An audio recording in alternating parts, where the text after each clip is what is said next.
میں جلدی جلدی آفس سے گھر آیا اور ماں کو کھانے کا کہہ کر وضو کرنے چلا گیا۔ مغرب کا وقت ختم ہونے والا تھا۔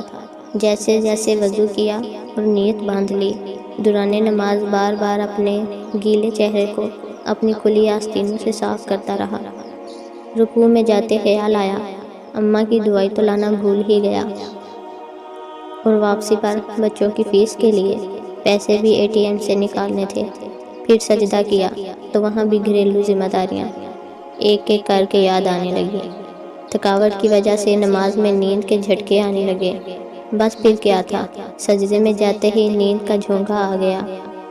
نیند میں عجیب منظر دیکھا، لوگوں کا ہجوم، ہر کوئی یہاں وہاں بھاگ رہا تھا۔ کچھ لوگ کاغذ تقسیم کر رہے تھے۔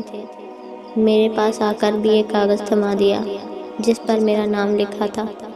پوچھنے پر بتایا گیا، یہ تمہارا نامہ اعمال ہے، اب جا کر وہاں سامنے جمع کروا دو جہاں باقی سب جمع کروا رہے، پھر نام پکارا جائے گا فیصلے کے لیے۔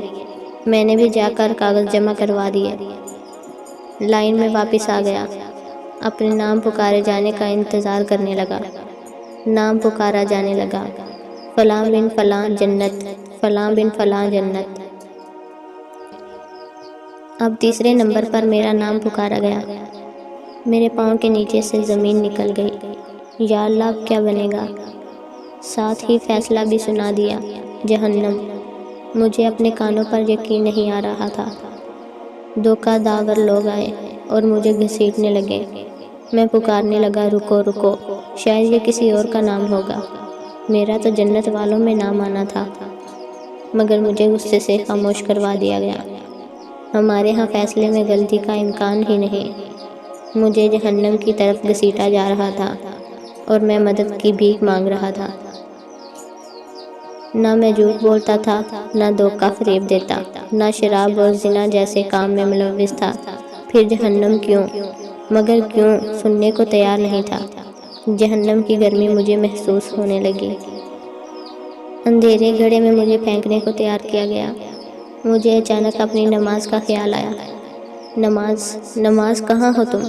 نماز بھی خاموش، نماز بھی خاموش۔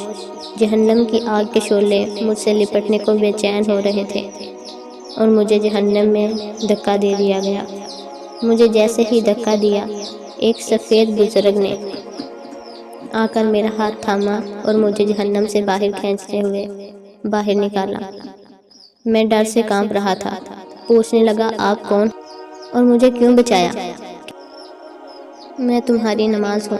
میں غصے سے چلایا، اب آ رہے ہو جب میں جہنم میں ڈالنے جا رہا تھا؟ اگر عین وقت پر تم نہ آتے تو میں تو چلا گیا تھا۔ جہنم میں پہلے نہیں آ سکتے تھے؟ تم بزرگ کہنے لگے، جیسے تم مجھے تاخیر سے پڑھتے تھے، کبھی وقت پر نہیں پڑھا، ویسے ہی میں بھی تاخیر سے آیا ہوں۔ کبھی تم نے مجھے وقت پر پڑھا ہی نہیں، تو میں وقت پر کیسے آتا؟ میری اکڑی اکڑی سانس اب قدرے بحال ہونے لگی۔ میری ماں نے آ کر مجھے سجدے میں ہلایا تو میری آنکھ کھلی۔ بیٹا خیر ہے، تم نماز پکار رہے تھے سجدے میں؟ میں حیرت سے خود کو ٹٹولنے لگا کہ میں زندہ ہوں، پسینے سے شرابور۔ ماں کے ہاتھوں کو چومنے لگا، اللہ کا شکر ادا کرنے لگا، جیسے دوبارہ نئی زندگی ملی ہو مجھے۔ اور میں نے پختہ ارادہ کیا کہ آئندہ نماز میں کبھی سستی نہیں کروں گا۔ میں جہاں کہیں بھی جاتا ہوں تو وہاں بھی نماز کی فکر رہتی ہے، کان ہر وقت اذان سننے کو تیار رہتے ہیں۔ اب میں لیٹ نہیں ہونا چاہتا نماز میں۔ دوستو، چاہے دنیا کے کسی کونے میں بھی کیوں نہ ہو، کتنی ہی مصروف کیوں نہ ہو، زمین یہاں سے وہاں کیوں نہ کر دی جائے، بس یہ یاد رکھنا، نماز اپنے وقت پر ادا کرنا نہ بھولنا۔ اللہ تعالیٰ آپ کو اور مجھے نماز کی ادائیگی ٹائم پر کرنے کی توفیق دے، اور اس ویڈیو کو زیادہ سے زیادہ لوگوں تک شیئر کریں تاکہ ہر کوئی نماز باقاعدگی سے پڑھ سکے۔ صدقہ جاریہ سمجھ کر اس سبق کو زیادہ لوگوں تک پہنچائیں۔